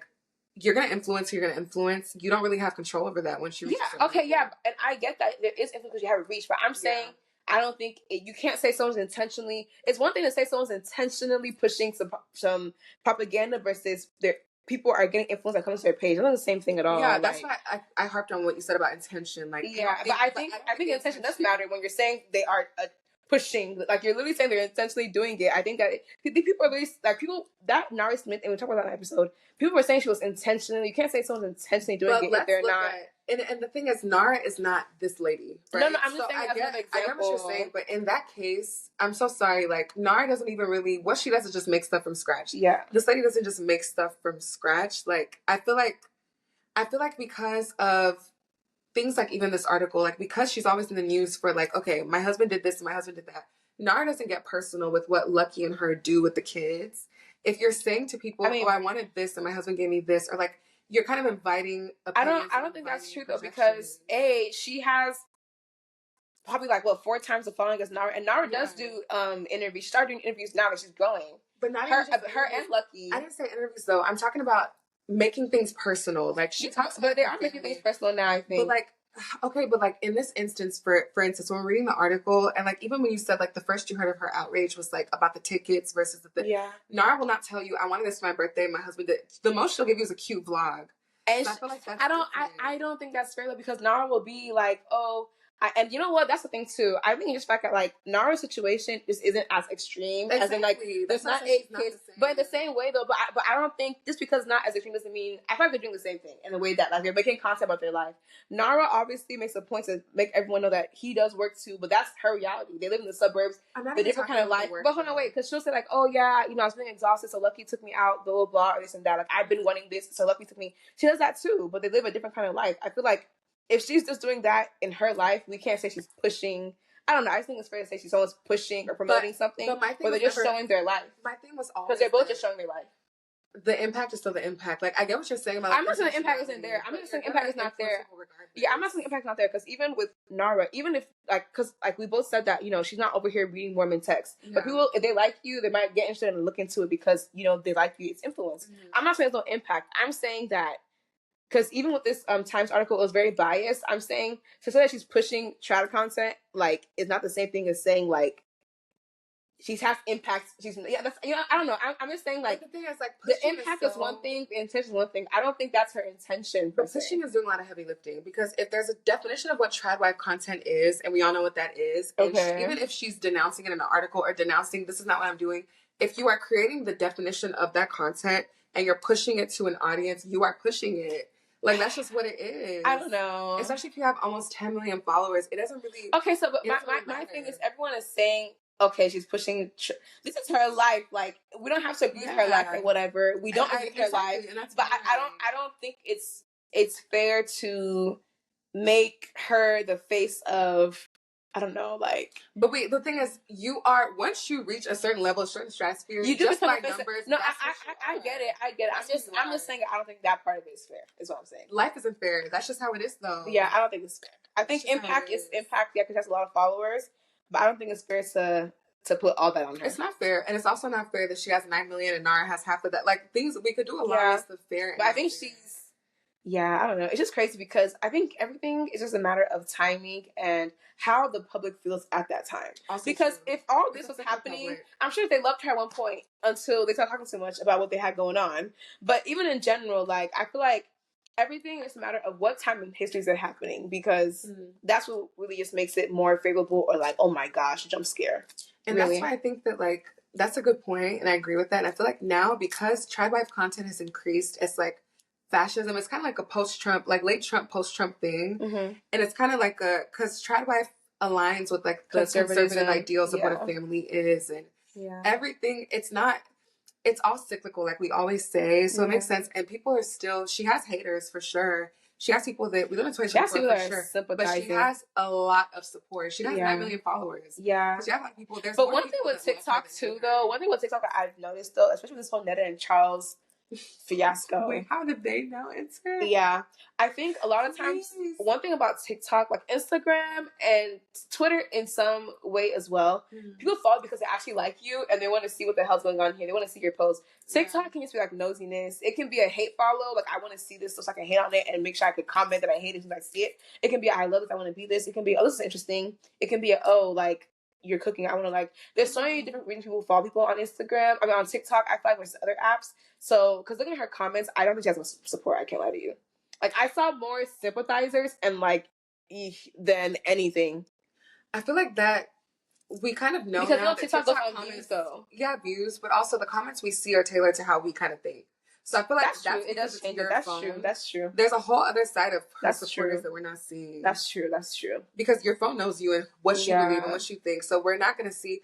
It's not going to be the same as a girl in Utah. Like, she has a lot of support. Yeah. Like, you don't have to be extreme to have support like that now, because the pendulum is so... People are trying to, like, get it back in blood. We had a black-ass president who made gay marriage legal. We got all the way to the other side with Donald Trump. With that came tradwives and, like, incels and alt-right and repealing Roe versus Wade. So what is our prediction right now for the 2024 U.S. election? Do you think Kamala? Because it's so crazy. Because that episode dropped. I'm talking about Kamala already. Well, by the time they hear this, it would have already dropped. Yeah. But either way, it's just so crazy because we're really just saying how there's no way Biden can continue because he's at least spacing out on podiums. It was bad. But live. Okay, so there's also a theory. Mm-hmm. People are saying that, oh my gosh, Biden is a mastermind. Mm-hmm. What he actually did was go to the first debate, let everyone kind of chew him up, let the Republicans announce their official candidate as Trump before he stepped down, and let Kamala have like an easier override. It's not easier. I feel like y'all are so ambitious and y'all are so generous to Democrats. Everyone is so creative. Everyone is so generous to Democrats when Democrats have time and time again shown that they basically they be winging it damn near, it feels like. And the conspiracy for me, because that other one was obviously rubbish. We both think that. The conspiracy for me is, at this point, is the Democrats' ineptitude and stupidity on purpose. Yeah. Because you can't tell me y'all are not stupid people. You don't get here by being dumb. That is not even a question. It's on purpose. And y'all are working with Biden, no you barely made it in that office. Let's start there. Come on. You barely made it in because no one trusts him. Shitty little chin. He had to go on radio and saying, if you're not black, you don't vote for me, you're not black. Bro. That's how he didn't even have a campaign no more. And if COVID hadn't happened, Trump would be president. Because even with the fact that he won by a hair and Trump overthrew it and nothing happened just showed that you're not that guy. You're not raw. At all. And I won't lie, Kamala's doing better than I even thought. Even though we know a lot of people actually like Kamala, she's doing better than I projected. Way better than I thought she would have. Yeah. But I just don't. I still think Trump has an amazing chance of winning. I can't lie to you. Off the strength of, and you know what's crazy? I feel like the reason why I'm so shocked about Kamala, how she's getting received, isn't because I don't think she's a good candidate. It's because we would need more time to change minds. People that would have easily have voted for Kamala because they're still stuck on that pandemic money that Trump gave them. back then. Girl, you don't even have enough time to reach them. Get a job. Do you even have enough time to reach them and their tinfoil hats to let them know that, hey, exactly. You know what I mean? So my whole thing is just the fact that, like, Trump hasn't he's been putting in work to convert people. Yeah. He's been doing rallies and doing all. So my thing is, like, stand-up comedy you have half the bro. Like, you have half the time, and then you still have the disadvantage of people being racist, being misogynist, being sexist, being anti-Indian. You know, Indians have bad PR right now. Terrible. Someone said she's gonna be the Pooja and like that actually killed me. Like, why would you say that? Pooja. So I feel like she already has and they're already trying to. But one thing I will say, Kamala seems kind of clean though, because they're pulling out stuff, and the stuff that she's making, okay, like. The stuff is that, when she was 29, she got a job in office. She had a sugar daddy. Ooh, she's hard. And me too. She's raw. That's what we need. Biden he didn't have that dog. Yeah, we need a president with good pussy. So,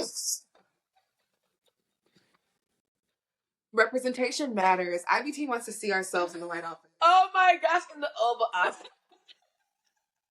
In the Oval Office. Representation matters. Good coochie guy. I'm shocked that people are receiving her so well so quickly. Even her first ad, everyone loved it. She had Beyonce on it.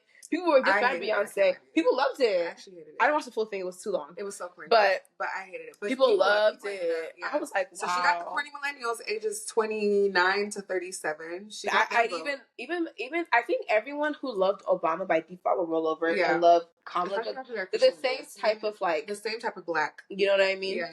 Yeah. Howard all the Jack and Jills, more house people. AKA Howard Huxtable. Oh, the AKAs. Any Greek, they got Spellman bitch, black. Yeah. And then I think black woman, I can't even say black woman, I'll vote for her. Because we have Sexy Red and people who are like idiots promoting. But not even just the Sexy Reds. The hardcore leftists are going to hate her but the thing is, they're going to hate anybody because let's be real, president is a symbolic seat. Yeah. Like, you can do a lot in this country, but you're low-key you're going to be an imperialist. You're going to be evil because it's an evil imperialist country. Like, I low-key had to just it's the world. It doesn't matter who's sitting in that chair at the end of the day because it's going to be, America's not ready for agenda must agenda. Agenda must agenda. Where's the Rema? Bro. Whoever it is going to represent those ideals. Let's be real. And also, there's no politician that anyone's going to fully agree with. There's going to be something that is like yeah. So it is what it is. But so what do you think her chances are? I think chances are pretty good just because, you know what's going to really tell us? Yeah. That debate. I can't wait. When they have that debate, we going to know who big dog for real. Because Trump say anything, but Kamala too. I thought she quit. She's very quick. So good as chicken, that's so secret. I'm speaking. Like, I don't think Kamala, because one thing, even though, and you see, Biden couldn't get his words out. I'm sure he probably chewed Trump a few times, but we couldn't hear him because he couldn't speak out loud. He couldn't even project a voice out his chest. Yeah. Kamala, she's not gonna let that guy talk over her. Like, so I feel like the fact that he wasn't even saying anything, she has actual answers, and I feel like the fact that she's gonna be a more competent person on stage, it's gonna really expose him as far as like he don't know what he's doing. He's playing a president because not a president. There are memes in different ways. He's a meme derogatory. Like she's a meme like, okay, thumbs up. I feel like that's gonna really show that like, okay. So I don't know. Honestly, I think Kamala has a really good chance just because it's Trump. But Trump also, that nigga has riz and he has tricks up his back. And he has a cult following of people that you would never expect. People wearing bandages on their ear, like he's an icon. He's a pop culture icon. He's not even just like he's such a character. People haven't worn bandages since Nelly. He doesn't have voters, he has stands. Like Trump has stands, like hardcore. They like the personality of Trump. And I can't lie, it's entertaining. His politics. I love his personality too. He's funny. And speaking of his politics too, one group that people don't talk about when talking about Trump is the immigrants who have classed out of being a Democrat. Yeah. That are now secretly you're sneaking Trump. Yeah. You're sneaking Trump and we know you're supporting him. But let's see. If Kamala, and that's the thing, the Democrats, that's how we know that they're being so on purpose, because I'll be lying. Down. If Kamala makes she tells good lies, she could win some of the immigrants for Trump back. And that's what pisses me off about the Dems. I feel like, y'all are just so stupid on purpose, but it's also so you can do the least work you can. Yeah. It's always, it's a race against time. Don't think, just vote. Okay, we got y'all. I got y'all next week when I get paid. Yeah. I'm so sick of that. It's always here, nigga, damn. It's always good versus evil. It's always Harry Potter. Good, lesser evil. What is that? I'm actually tired of, why is there any evil at all? God forbid. And how long are we going to do the lesser evil? That can't be your whole thing. Campaign. Oh, well, I'm not that guy. That can't be your whole platform. Literally. I hate that so bad. And that's when it's disgusted. And anyone is like, oh, he's really a mastermind. And I think one thing, though, that's why we said the whole thing about them, like, bringing out Kamala earlier. Mm-hmm. Because for a not fully white woman trying to be president of America, you need to convince people. Yeah. I'm not that guy, won't work. Because even someone who thinks you're better by default. You start off 2 steps behind. The race already started. You're not even let into the stadium yet. And y'all have 2 months to campaign. We're voting in September in the primaries. Yeah. It's fucking the end of July. It's August. That's crazy. So like a month. Like roughly a month. That's so crazy. She's getting money though. And I'm so sorry. Who's donating? And I will say that people are donating. They're donating 81 people are donating out the ass of Kamala. You know what? And you know what? I do think that's why that whole like theory of like Joe being so smart is debunked, because people were withholding funds. Yeah. He had to step down. They said, if you're running, we're not paying. I'm not. The Disney era said, I'm actually not giving you the party money. He didn't have a choice. I know they danced for that Disney money. I know they said how high. Yeah, the nigga gotta go now. Yeah. I think Kamala, I don't even know, because not a month, I don't know if she has a chance. Like and that's why, I'm so sorry. Once I heard it, it's gonna be close again. And the fact that it's close with someone who's convicted of 34 felonies. And felons can't even vote in this country, but the fact that it's gonna be close, why should it be close? Doesn't make sense. Please. Republicans, they play to win, though, I must say. And the thing is, because they don't even like Trump. They don't like him. They just know he could win, though. Yeah. And they just want to be in there.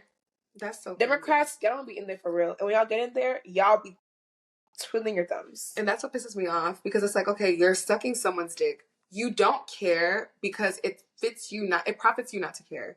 Y'all can't tell me, as I don't like them, you can't say one thing with your mouth and then do another thing. Do it. That's why Republicans, like, damn, they be standing on it. We don't have anyone to go to. Republicans, anything they're going to do, they're going to do in your face. And Democrats, do the thing, Dems. Trump in with that one. Biden. It's so embarrassing.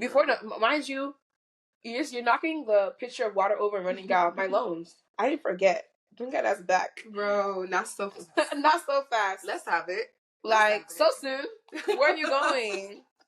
Girl, let's just see what happens. But between that and then, like, I've been seeing so much more, like, just tweets about Tinubu's, like, presidency and, like, his administration right now, and how like things are just so crazy. And it's like, it's so crazy because all the people that I follow that are so, like, you know, Pan-African, all that kind of stuff. In the past few weeks, I've been seeing so much rhetoric just saying, like, yeah, Africa's done for, just, like, let it go. Indeed. The fact that even Dangote came out to speak bad about, he said, I'm selling it. I said I was celibate. I'm selling it. The fact that even that's what I was even like low key co-signing him, and they be beefing public, all that kind of stuff. It's just so crazy that, like, if the people that if Nigeria's happening to a billionaire, who's safe? People that had hope for Nigeria are now saying, like, let it go, don't invest there, don't do that.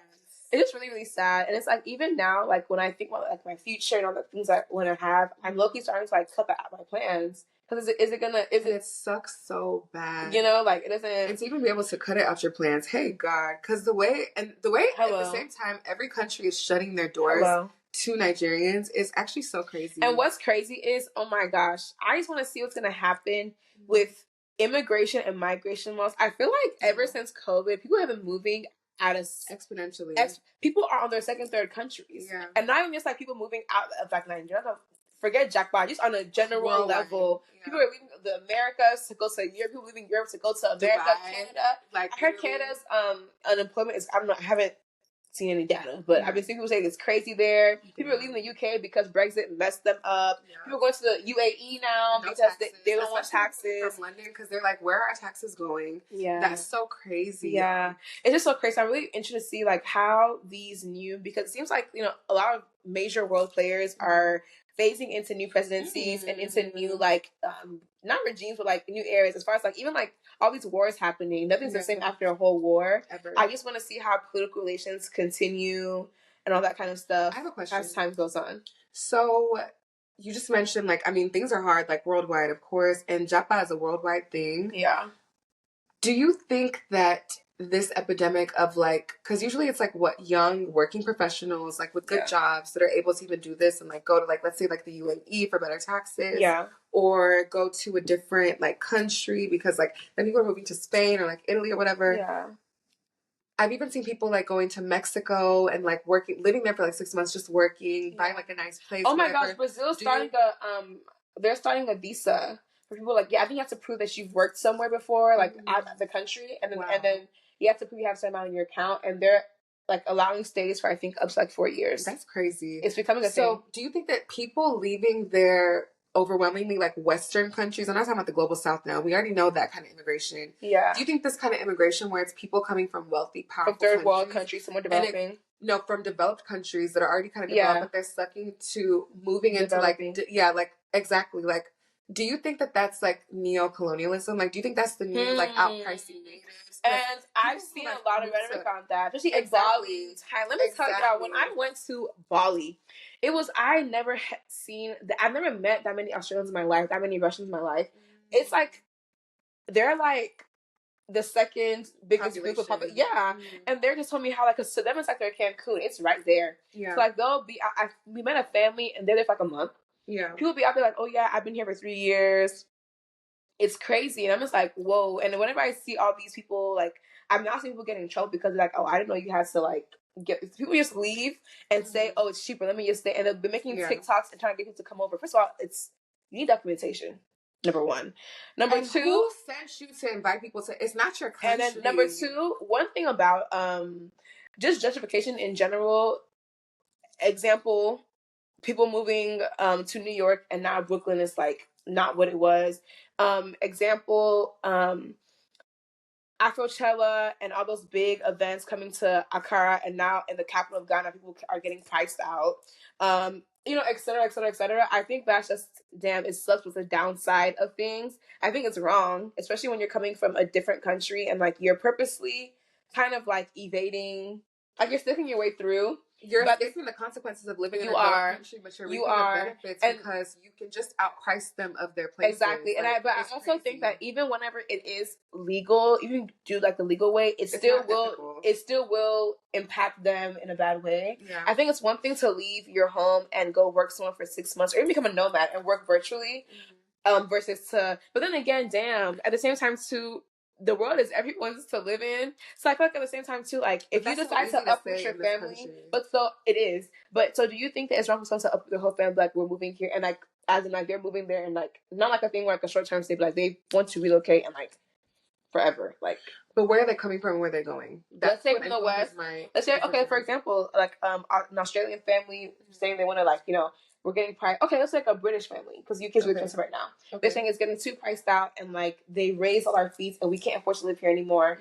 We saw people posting about Bali or Thailand and we're gonna go. We found a home that's affordable and we're gonna move our family there and like live there until further notice because we can't afford it here anymore. I can see why people would do that, but I feel like that's why things are never gonna get better in people's home countries. Because especially like with the West, I see why people are leaving from developing countries who've always been disparaged and like taken from. The country's always been fucked up. You're leaving a country who's done that to other countries, and then you're going to even if it's your family, even if it's legal, even if you do it the right way. I just think that that's why our conditions that we're complaining about right now, because we can have that option, because we do have that option. At least the people with means have that option. Things are not going to get better if you're always going to like leave, especially because like. What you're doing to that country is what was done to you in your own country. So it's like the cycle's going to always continue and no one's ever going to win. So do you think it's different if you're like, okay, let's say a second generation or first generation immigrant. Let's say like people who from the UK. I've seen a lot of influencers now moving from the UK back to like Nigeria or Ghana. Would you say it's the same thing for them? Like people who like their parents are born there, they were born in the West, and they're like going back like their country of origin? I feel like on the ethical scale, it's gonna make a little more because you have roots there, you have family there. But I think that the impact of we even see like IJGB December, like prices go up, like even though like the locals have kind of like adapted, it's still gonna be prices go up. It's I think it's a two-way thing. Prices go up, but people have a lot of opportunity. Why is it doing stars? That's maybe because we. Oh, okay, cute. Yeah. Prices go up. People also make like a each year salary. So it's a bit of both. So I just feel like if you have roots in a country, it can never be wrong to go back. That's just my opinion. Yeah. But I also see how if you're coming from the West, you are a Western. Yes, acknowledge your exactly your privilege. Yeah. And we talk about that all the time. Like you have privilege. You have different colored passport privilege. And I think I definitely agree. You have to acknowledge your privilege, but I definitely think at the same time too, like, you know, like you said, to scale. Yeah. But at the same time too, the fact that like in this world, the whole idea of like documentation, passports, boards, all that kind of stuff is so crazy. Even though it makes more sense and it's more ethical to leave the developing world for the more developed world, at the same time, too, people going the other way around, it's almost like, well, that's also their right in the way. I feel like it's their right because it's taken. Like, I feel like because it's taken. I'm not saying it's still, you know, like it's still because you are negatively, in a way, impacting that place. But at the same time, too, it is still their right, whether it's negative or not.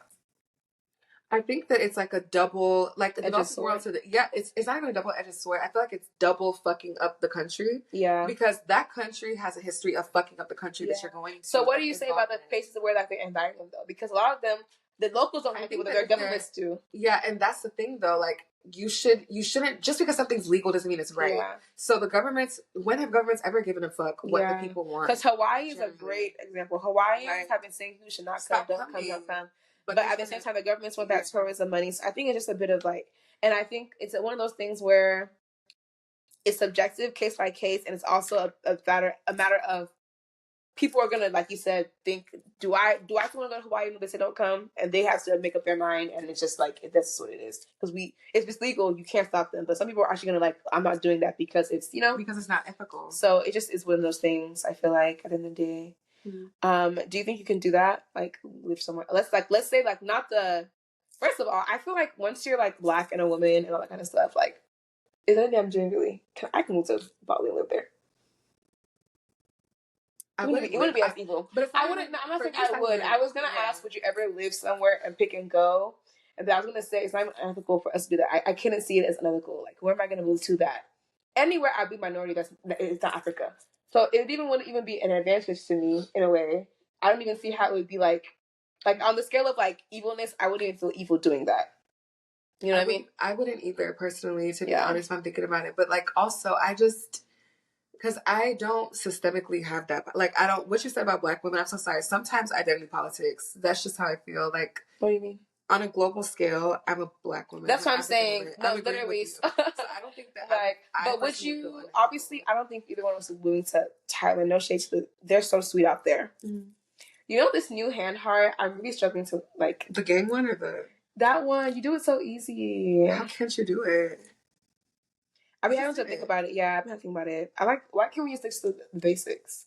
That is cute though, but it looks like it looks like gang. It's throwing up the rigs. It is a gang symbol. If you add like a how do you know that? It's like a Chicago gang.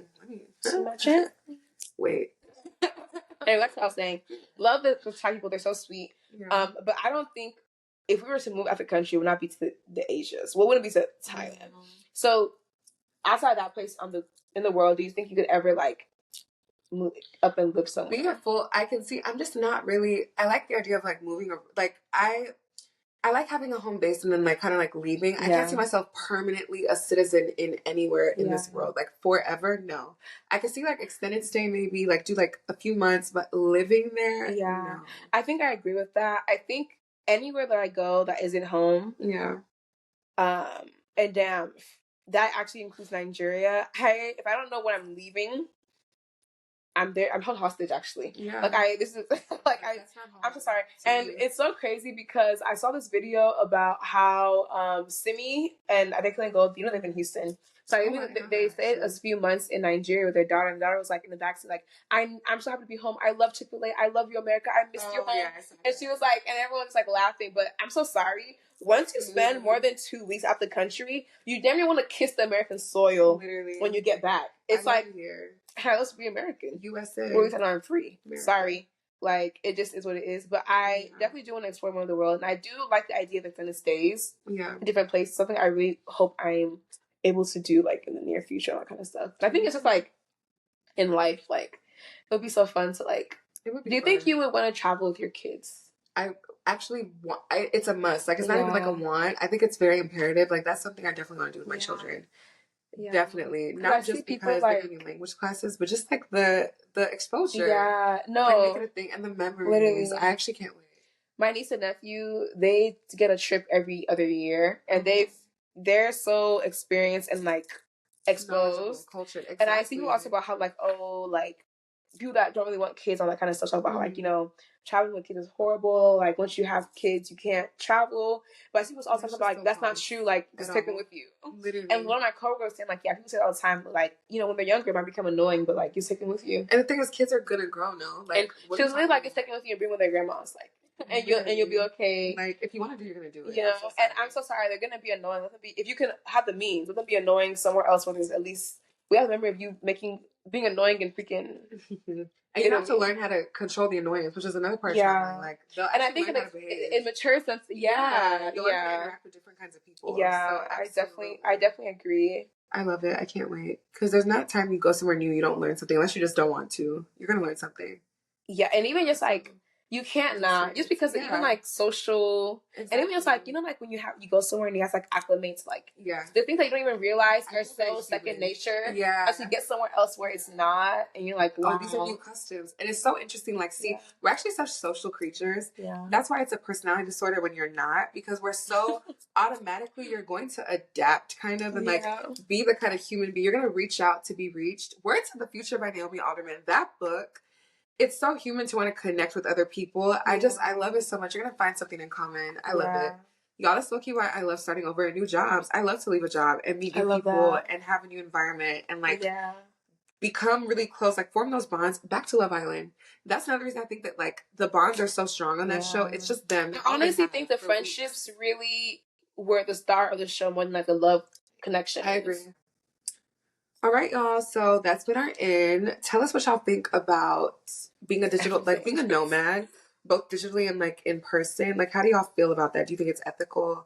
What do you think about the whole tradwife thing? Like, is it on you regardless of intent if you're like representing some? Yeah, like if you're impacting an audience in a quote unquote negative way.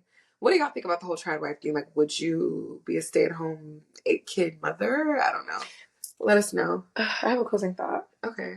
I think it's just so crazy how, like, there's just so much extremes because in the past few years, leading up to this whole, like, tradwife backlash, there's been so much anti-feminism in a way. Not anti-feminism, I'm not saying, but, like, as far as, like, the whole, like, people working in the workforce. Now it turned into, I want to be a stay-at-home mom, put up, kept, all that kind of stuff. And I think maybe a reason why that's what led us to tradwife because of the labor we're seeing. That's kind of what makes it like, wait, this is... And we've actually talked about that before because like this whole tradwife stuff, I want to stay at home, be put up, it rose as the economy fell. Yeah. Like, so women are just tired of, and you're always going to be doing more of the labor anyway. So women are tired of doing that without compensation. Yeah, and this is such a illustration of it. Yeah, you know? Exactly. But it's just like, oh my God, because look at the struggle even with that.